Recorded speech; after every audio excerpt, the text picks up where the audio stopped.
সবাইকে ইজি বিজ্ঞান বই থেকে স্বাগত জানাচ্ছি। এই পর্বে আমরা ময়মনসিংহ বোর্ড ২০২৪ এর একটি প্রশ্ন সমাধান করব। প্রশ্নটি এসেছে অষ্টম অধ্যায় থেকে। চলো প্রশ্নের প্রথম অংশটা দিয়েই শুরু করি। মাটির বায়ুবায়ন কাকে বলা হয়ে থাকে? এটা খুব সহজ। আমরা বিভিন্ন প্রশ্নে অনেকবার আলোচনা করেছি এবং যারা এই অধ্যায় সামান্য একবার পড়েছো তারা খুব ভালো করে জানো এটা খুব ফ্যামিলিয়ার একটা প্রশ্ন এই অধ্যায়ের জন্য। বায়ুবায়ন হচ্ছে মাটির ভেতরে যে বায়বীয় পদার্থ বা গ্যাসীয় পদার্থ আছে, বাতাসে যে গ্যাসীয় পদার্থ আছে এদের মধ্যে আদান-প্রদান হওয়াটাকে বায়ুবায়ন বলা হয়ে থাকে। মানে মাটির গ্যাসীয় পদার্থ বাতাসে যাওয়া, বাতাসের গ্যাসীয় পদার্থ মাটিতে যাওয়া, এই যে স্থানান্তরের যে প্রক্রিয়া, এটাকেই বায়ুবায়ন বলা হয়ে থাকে। আ খ নাম্বার প্রশ্নতে বলা হলো কিভাবে মাটি সংরক্ষণ করা যায়? আ মাটি সংরক্ষণের অনেকগুলো প্রক্রিয়া আছে। তার মধ্যে সবচেয়ে বড় যেই উপযোগী প্রক্রিয়া বা সবচেয়ে ইফেক্টিভ যে প্রক্রিয়া সেটা হচ্ছে গাছ লাগানো। খেয়াল করে দেখো, মাটি একটি অতি মূল্যবান প্রাকৃতিক সম্পদ, তাই মাটির ক্ষয়রোধ করে এর সংরক্ষণে পদক্ষেপ গ্রহণ করা প্রয়োজন। মাটি সংরক্ষণের কিছু কৌশল হলো মাটিতে বেশি করে গাছ লাগানো, যা মাটি সংরক্ষণের সবচেয়ে কার্যকর এবং সহজ কৌশল। ঢালু জায়গা দিয়ে যেন পানি প্রবাহিত না হয় সে ব্যবস্থা করতে হবে। মানে এরকম ঢালু জায়গা হলে কি হয়, পানি তো এখান দিয়ে হচ্ছে যে চলে আসে, তাই না? এরকম এখান দিয়ে চলে, যার ফলে হচ্ছে যে এখানে ক্ষয়প্রাপ্ত হতে থাকে, মাটি মাটি ক্ষয়ে যেতে শুরু করে। তো এই ঢালু জায়গায় যাতে পানি পরিবাহিত হতে না পারে এই জন্য এখানে হচ্ছে বাধা দেয়া। তারপরে রাসায়নিক সারের পরিবর্তে যতটুকু সম্ভব জৈব সার ব্যবহার করতে হবে, কারণ জৈব সারে থাকা উপাদান হিউমাস পানি শোষণ করতে পারে। আর রাসায়নিক সার তো বুঝোই, মাটিতে যে অণুজীবগুলো আছে কিছু অণুজীবকে মেরে ফেলতে পারে, তাদের বসবাসের অনুপযোগী করে তুলতে পারে মাটি। এই জন্য রাসায়নিক সারের পরিবর্তে জৈব সার ব্যবহার করা অত্যন্ত উপযোগী। নদীর পাড়ে কলমি, ধনচে ইত্যাদি গাছ লাগাতে হবে। নদী অত্যাধিক খরস্রোতা হলে নদীর পাড়ে বালুর বস্তা ফেলে বা কংক্রিটের তৈরি ব্লক দিয়ে নদী ভাঙন রোধ করতে হবে। এর বৈশিষ্ট্য ব্যাখ্যা করো। এখানে মাটির ক্লাসিফিকেশনের কথা বলা হয়েছে যে পলিমাটি, কাদামাটি, তারপর হচ্ছে দোআঁশ মাটি। তো হচ্ছে বালুমাটি। এগুলো থেকে আমরা বুঝতে পারতেছি হচ্ছে আমাদের বালুমাটি। তো বালুমাটির বৈশিষ্ট্য কি সেটা আমরা একটু দেখে নিব। বালুমাটির বৈশিষ্ট্য খুব সহজ, তোমরা সবাই জানো। কমন একটা বৈশিষ্ট্য হচ্ছে সে পানি ধারণ করতে পারে না। পানি ধরে রাখতে পারে না কেন? তার কণাগুলো বড় বড়। এই দুটো এমনি কমনলি মনে থাকে।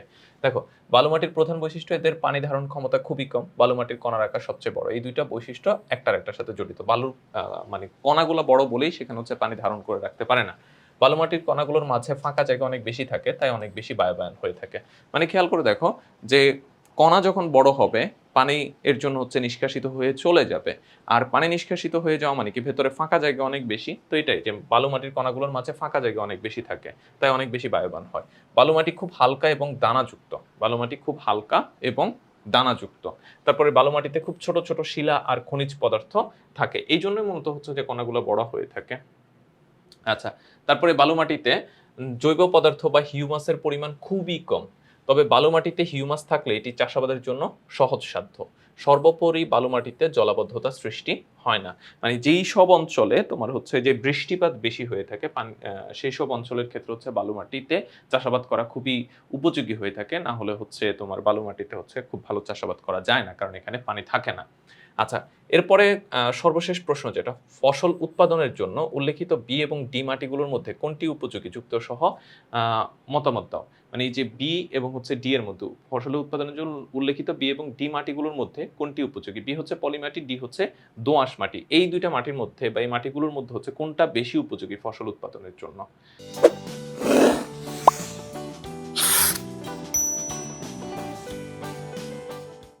উদ্দীপকে বি, সি, ডি মাটিগুলো হলো যথাক্রমে পলিমাটি, কাদামাটি ও দোআঁশ মাটি। এর মধ্যে কাদামাটি ফসল উৎপাদনে তেমন উপযোগী নয়। পলিমাটি ও দোআঁশ মাটি ফসল উৎপাদনে উপযোগী হলেও দোআঁশ মাটি অধিক উপযোগী। খেয়াল করে দেখো, বালুমাটির কথা তো বললাম, বালুমাটিতে নরমালি ফসল উৎপাদন করা যায় না।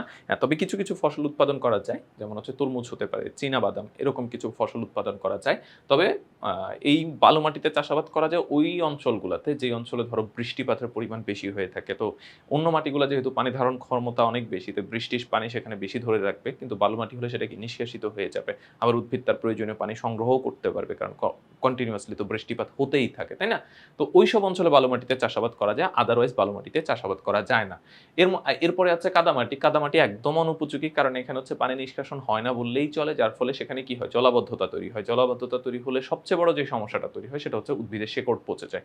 এইজন্য সেখানে চাষাবাদ করা একটু কঠিন হয়ে থাকে। বাকি যে ২ টা আছে, একটা হচ্ছে পলি মাটি আর একটা হচ্ছে দোআঁশ মাটি। এই ২ টার মধ্যে হচ্ছে দোআঁশ মাটি অধিক উপযোগী। তো খেয়াল করে দেখো, কাদামাটি প্রচুর পানি ধারণ করতে পারে। এই মাটির কণাগুলো খুব সূক্ষ্ম হওয়ায় কণাগুলোর মধ্যকার রন্ধ্র খুব ছোট আর সরু হয়, তাই কাদামাটিতে থাকা সহজে পানি নিষ্কাশিত হয় না। এই মাটিতে সহজেই জলাবদ্ধতা সৃষ্টি হয়। আর জলাবদ্ধতার সবচেয়ে বড় সমস্যা হচ্ছে যে এতে গাছের শিকড়ে পচন ধরে, যার ফলে ফসল উৎপাদন ব্যাহত হয়ে থাকে। পলিমাটি খুবই উর্বর হয় আর মাটির কণাগুলো ছোট হওয়ায় এরা পানিতে ভাসমান আকারে থাকে এবং এক পর্যায়ে পানির নিচে থাকা জমিতে পলি আকারে জমা পড়ে। পলি মাটিতে জৈব পদার্থ, খনিজ পদার্থ থাকে। পলি মাটিতে দানাদার হয় এবং এতে উদ্ভিদের জন্য প্রয়োজনীয় পুষ্টিকর উপাদান বেশি থাকে। অপরদিকে দোআঁশ মাটি দোআঁশ মাটি বালু, পলি আর কাদামাটির সমন্বয়ে তৈরি হয়। এই মাটির একাধিক একদিকে যেমন পানি ধারণ ক্ষমতা ভালো, আবার প্রয়োজনের সময় পানি দ্রুত নিষ্কাশনও হতে পারে। এই মাটিতে পলি মাটির মিশ্রণ থাকায় এতে উদ্ভিদের জন্য প্রয়োজনীয় পুষ্টি উপাদানও যথেষ্ট পরিমাণ থাকে।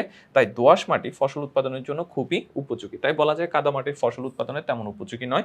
পলি মাটি, দোআঁশ মাটি ফসল উৎপাদনে উপযোগী হলেও দোআঁশ মাটি অধিক উপযোগী। তাহলে বুঝতে পারতেছো প্রত্যেকটা উপাদানের মাটির প্রত্যেকটা মাটির একটা নিজস্ব বৈশিষ্ট্য আছে। তো সেই ৩টা বৈশিষ্ট্য, বাকি ৩টা বৈশিষ্ট্য মিলেই দোআঁশ মাটিটা তৈরি হয়েছে। তাহলে ৩টা বৈশিষ্ট্যের যে ভালো গুণগুলো আছে সেগুলো নিয়ে যখন দোআঁশ মাটিটা তৈরি হচ্ছে, তার মানে দোআঁশ মাটি ফসল উৎপাদনের জন্য সবচেয়ে বেশি উপযোগী হবে। তো এই ছিল আমাদের এই প্রশ্নের সমাধান। পরবর্তী পর্বে আমরা বরিশাল বোর্ড ২০২৪ এর প্রশ্ন নিয়ে আলোচনা করব।